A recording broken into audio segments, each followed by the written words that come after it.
Hey everyone, I'm Joni from the Yoga Chapel. Welcome to day 13 in the home stretch. I'm so happy that you've been on this journey, and remember that these videos are open to you for the next year. So look back on them, especially when you have little questions or something feels like a bit different, or you picked up something new. The more you practice, the more sometimes cues make sense, and different teachers will say things and it will become amazing. This amazing journey of yoga, which I hope you're really enjoying. So today, we're adding on to the sequence and we're adding Bhujangasana, which is Cobra Position. It's a prone position on your belly. So that's where we're going to start.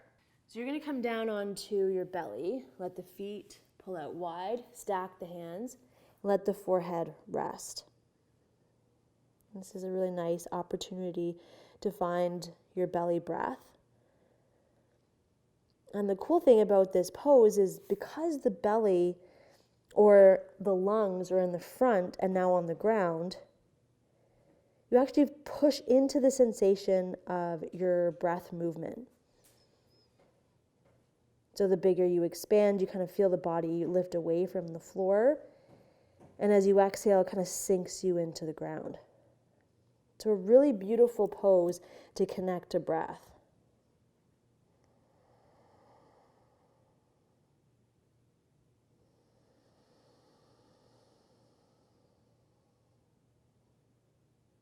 Let's take 4 more long breaths in this position together.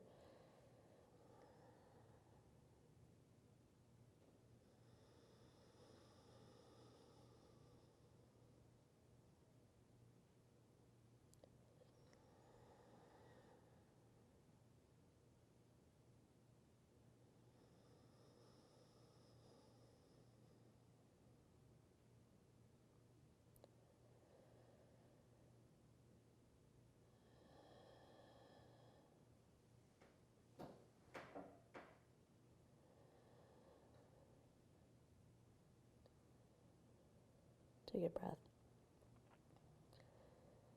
And take a breath out. So we lift the head. Bring the arms out into a T position. Look towards the left hand. So just a gentle kind of twist in your cervical spine. Shoulders relax.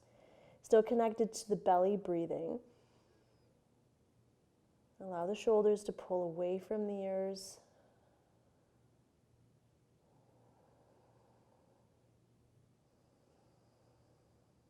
Push through the hands. Look towards the right. And dropping the left earlobe down if you can. So try to make kind of a suction cup with the ear to the ground, the best you can. And that will start to awaken and open the side of the neck.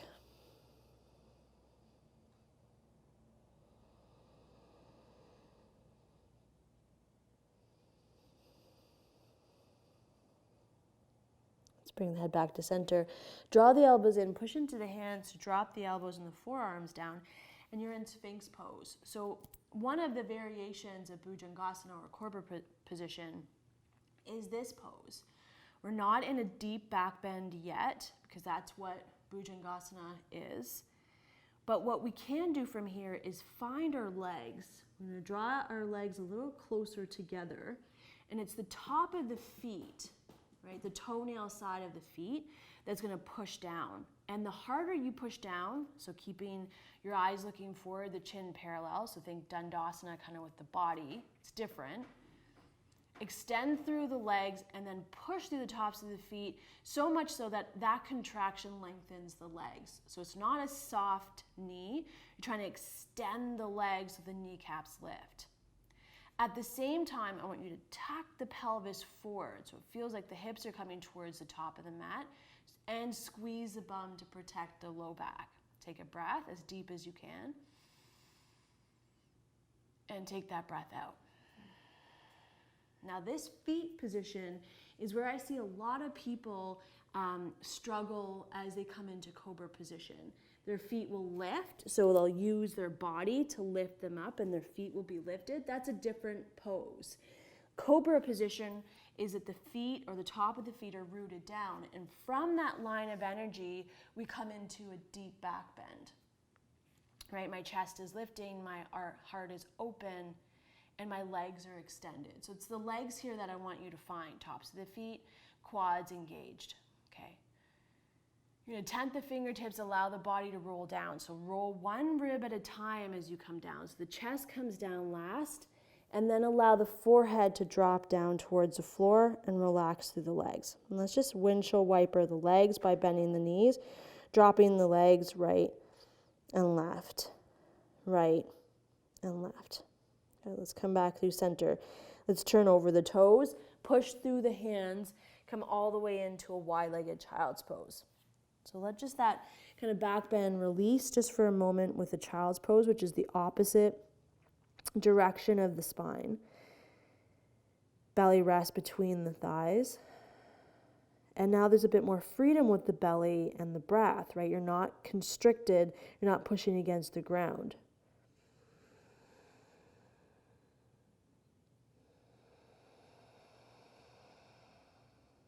Lengthen the arms, similar to when we started or initiated downward facing dogs. The extension of the elbows. Stretch the arms as far away from the body as you can. Push into the shins. Good. Lift the head and slowly roll forward into a tabletop position. Take the knees a little closer to the hip width distance. Let's tuck the toes, pull the hips back, and not coming into downward facing dog, stretch through the toe mounds. So notice my toes kind of stretching out as wide as you can. And that might feel really not good. It might feel quite painful. So from this position, know you can always come into a tabletop position, especially if you're really tight in the toes, or if you had surgery on your bunions, this might be your range of motion. So I want you to hold out here. If you're pulling back towards the heels and you've noticed you want a little bit more, you force against gravity, be walking closer towards the body. And notice how my hips are starting to drop towards my heels. Walk up towards the thighs if you dare, and come up into a seated position. Woo! Now my heels are not pulled together. That's a whole other sensation. But right now I just want you to feel that energy, because the legs are going to work a lot in Cobra position. So are the feet. Let that heat radiate through the toes, tops of the feet, front of the ankles, through the shins, through the knees. Take a breath. Take a breath out. Good. Slowly come forward onto the hands. And without tapping the feet, just unwind the toes. So let them relax and notice that kind of surge of blood or energy back into the feet. Good, and then tap that out. So remember, it's the tops of the feet that we want to come back to in Cobra. Let's stretch that out with a downward facing dog. So we have the arms extended in front of us, hips pulled back. Let's straighten the legs by lifting the hips. Take the feet mat width distance apart. Bend the knees, lift the heels. Good, shoulders out of the ears. So remember that the head is hanging between the biceps the best you can. You're lifting from the center, the belly button. And right as we begin, we might be still tight in the hamstring. So pedaling out the legs, bending one knee or the other might feel really nice.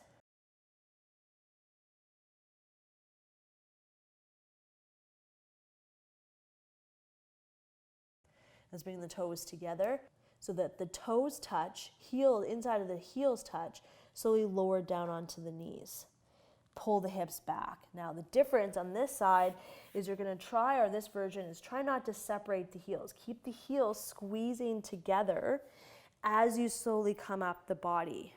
So this becomes a little bit more intense in our fascia stretch of the bottom of our feet. And that fascia is that connective tissue that we're trying to open up so it allows the rest of the body to open up. Keep pulling the heels close. Feel that power surge. Remember, at any time, if you need to drop down, but notice if it's just a need, not that it's painful. It is painful. This pose is painful. So lean into it and give it a shot, because it is uncomfortable, not painful. Like nice. Okay, let's take one more breath in together, pulling those heels together. Exhale, come forward because that will feel really nice. And allow the toes to unwind. And let that blood come back towards the toes. Good. Keeping the knees slightly together, we're going to pull the hips back so that we're sitting towards the shins or towards the heels. And again, this might be your position. If you want to walk up into the hero position where your hips are stacked up to the heels, letting that weight stretch the tops of the feet now. And if you want to be fancy, you can drop the fingertips back, pull the knees forward, and lift through the front of the feet. It's a deeper stretch for sure, and if anything's tight in the front of the ankles, this might not be your pose. And so we're just finding different ranges of motions for different bodies. Good. Let's roll forward. Let's close this warm up with just a downward facing dog.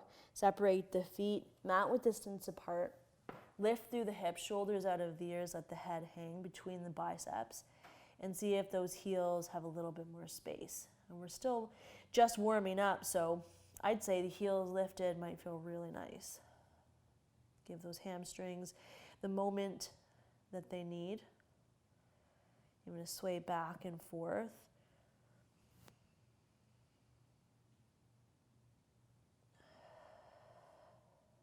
Nice, and slowly come down onto the knees. Come into a seated position. And I'll ask Claire, my trusty model, to come in. Hi, Claire. Hello. So we're going to start again on our belly. So you can either watch or, actually I want you to watch just for some cues of the pose. So Claire's going to start on her front of her body, and she's going to pull her toes close together and her heels close together, similar to when we were in that hero's pose, stretching out the feet. Okay. Let me go up a little bit further. Oh, see if you can see. So her toes touch together, heels pull together, right? So that creates this kind of internal rotation with the legs. So let the heels relax out and kind of gives up on the legs a little bit. Let's pull the heels together. The more she pushes into the tops of the feet, so if I were to hold onto her feet like I'm doing, her knees have a tendency to lift a little bit higher. And so that's as engaged as I want, squeezing the bum, extending through the legs, so they're pulling away from the hips. Good. You can relax through the legs just for a second. All right. So working the front. So her belly is down and so does her pelvis. And so when we talk about a back bend, we're going to be shortening the back of the body and lengthening the front of the body. So back bends and abdominals or front of the body poses, they work kind of together in a way. Let's have Claire pull her fingertips back just to start. Yeah. And so what I kind of look for is that the hands are in kind of line with the chest, so much almost that she's creating a 90-degree angle with her arms, okay? And this is going to make more sense as we move through a bit more intermediate poses to a push-up or plank position, Chaturanga, for instance, which is kind of a lower push-up. So this is a good spot for her to hang out with. Still, the fingertips are spread wide, similar to downward facing dog. We want to think the same hands whenever the hands are kind of pushing down. That's handstand, that's Cobra position, that's upward facing dog, that's downward facing dog. Many poses on her hands, they're always the same. Okay. Her forehead is down, and that's kind of where we want to start. We're just going to see the full pose. So hug the elbows together. Let's pull the head forward, slowly lifting the head up off the ground. And then start to pull the chest so much so that the body starts to lift, keeping the eyes slightly in front of the mat so you're not cracking into the neck, so dropping the head low so it's looking straight down, long spine. We're working through the spine. We're going to shorten the back body. Then the tops of the feet are going to push down. Heels are going to spin together. Lengthen the legs long, contract the glutes. Now, to practice, you're going to lift the hands just to hover. That's going to ask a lot of the low back muscles to contract, stretching the front abdominals. Pull the elbows tighter together. Stretch through the head like I have that string, and it's a similar Tadasana body from shoulder to hip. Take a breath. Exhale, you're going to lower just the forehead back down towards the ground. Release the hands. Good. And let the hands drop beside the body. The bum's going to relax. The heels are going to spin out. Good. So let's get into it. So if you're watching, let's come onto our belly. Take the hands underneath our face, so bend the elbows, stack the hands, and let the forehead rest. Okay. Now the feet are going to pull a little bit wider apart and let the toes point out away from the hips so that the heels have that opportunity to drop down. So it's a different sensation for the legs. Okay. Let's take another breath together and a breath out. And starting with the arms, so start to draw the hands back, so fingertips in line with the chest. Kind of clock your right side to see if your arms are about 90 degrees from each other. Good. Let's pull the legs together by gently pushing into the hands. Tops of the feet root down. So I'm going to hold down onto Claire's feet. She's gently going to roll her face forward and lift her head. Eyes straight down. Hug the elbows closer together. Good. And so it feels a little lighter there, right, Claire, by me holding down on you? Yeah. So this is the lever that you're kind of like trying to activate in your own body. So I'm passively helping her out here. The moment that I lift, I want her not to lift the tops of the feet. I want her to push deeper in towards the tops of the feet, spread the toes as wide as she can, hug the heels, internal rotation of the thighs, lift the hands to hover. Notice that activation. Too much, drop the hands back down. Good. Let the head pull forward. Yes. Now I want you to push the hands into the ground without lifting the chest. Draw the shoulder blades onto your back, right? So the same action, just like anything else. Shoulder blades move away from the ears. You're gently pushing through the hands. You take some of that pressure off. Take a long breath in. Exhale, let that relax. And you're going to take the arms towards the side of the body and look towards the left. So you're taking that moment of that stretch in the neck. Because Cobra position can start to pull or crick into our neck, right? Because we think that lifting our chest comes from our head, and our head's pretty heavy, actually. So lifting our head up is pretty hard. So this gives us a little bit of a moment to relax. And then eventually when you start practicing on your own, the body will tell you when to move to the other side. But I'm going to tell Claire. So lifting the head and looking the opposite direction and let that relax. So we are trying to think the whole earlobe attached towards the floor, right? At least the side of the face. Eventually you'll get that rotation through the cervical spine. Good. Take a breath in. Long breath out.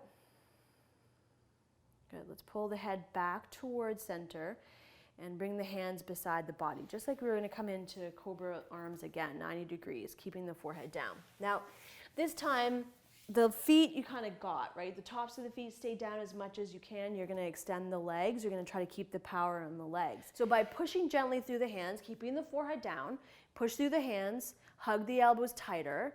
Good. Push and drive through the hands. That helps relax the shoulders onto the back. It feels so good in the chest.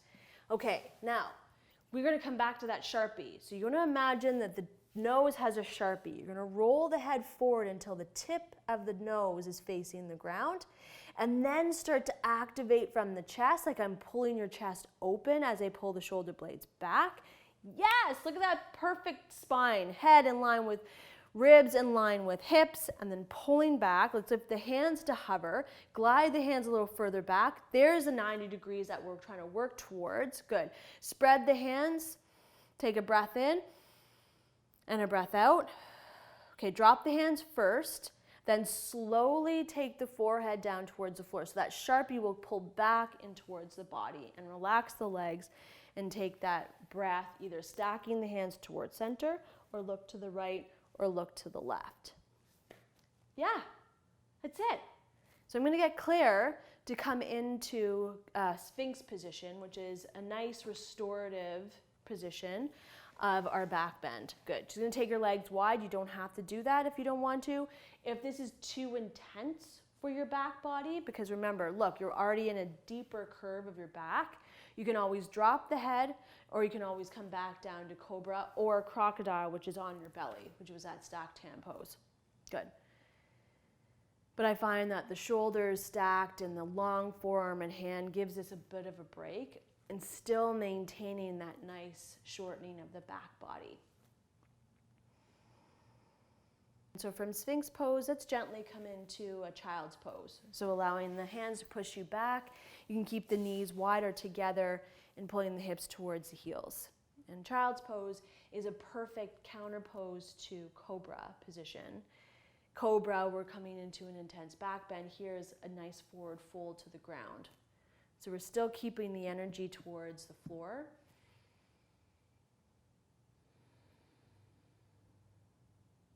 And then lengthen the arms, so you allow the arms to extend way further away from your body. Let's plant through the hands. Inhale, come into tabletop position. Exhale into your downward facing dog. Curl over the toes, extend through the hips. Ooh, and allow the heels to start to drop down and back. Good. And take a few breaths in our downward facing dog.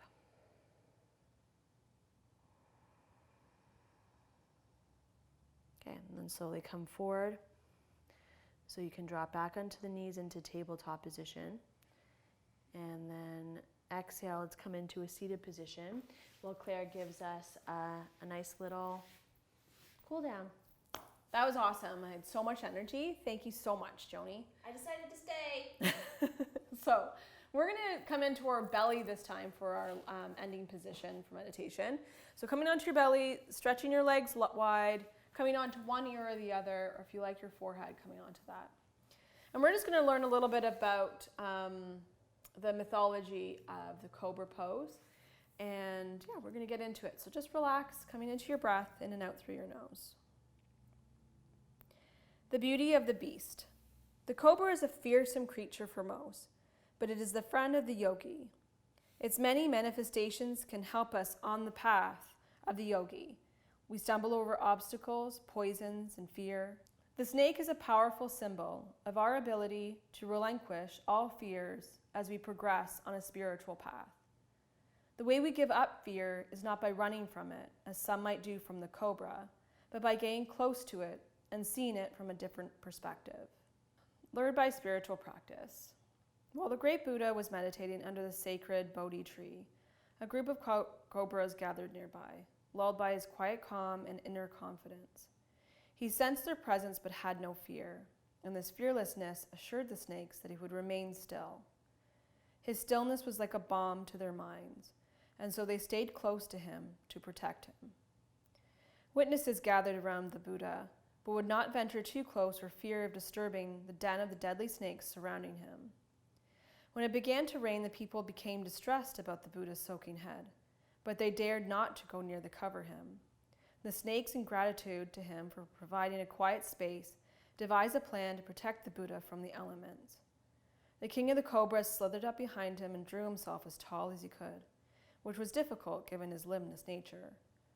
When he was at his full height, a third of his body lifted completely off the earth. He opened his great hood and created a large canopy under which the Buddha sat, sublimely peaceful, and continued his meditation. The observers gasped in awe at the generosity of the cobra, as well as the steadiness in the meditating Buddha.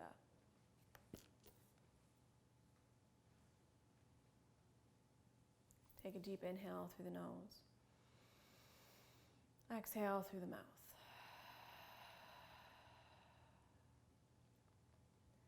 Taking your time to roll to one side or the other, coming into that fetal position, taking a pause.